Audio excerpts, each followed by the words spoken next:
আজ আমি চললাম বোনের সাথে কোচবিহারে একটা মেলায়। তো এখনই দেখাবো সেই মেলাটা কি। আতশবাজি মেলা, যেখানে আমরা বাজি কিনতেই গেছিলাম আমি আর বোন। এরপর সেখানে চলে এলাম, বোনের ভিডিও নিলাম, আমারও নিলাম, আমাদের স্মৃতি করে রাখার জন্য। তো দেখছি কোন দোকানে যাব, যেহেতু দিনের বেলা অতটাও ভিড় ছিল না, একদমই ফাঁকা। রাতে ভিড় হয়, তো আমাদের তো সেরকম সময় নেই। যাই হোক, এরপর একটা দোকানে এলাম, এসে কিছু বাজি নিলাম, আরও কিছু দেখছি।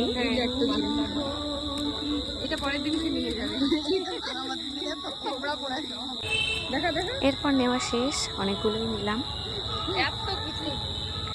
নিয়ে আমরা চলে এলাম, গ্রসারি কিছু জিনিস নেওয়ার ছিল, সেখানে বোনের সাথে গিয়ে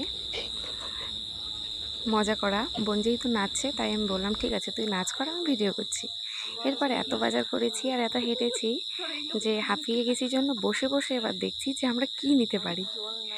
অনেক হাসি মজা করে দিনটা দুজনে কাটিয়ে দিলাম। এগুলো স্মৃতি হিসেবে রাখছি আমি, যাতে পরবর্তীতে দেখতে পারি। ব্যাস, এটি ছিল ছোট্ট একটা ব্লগ।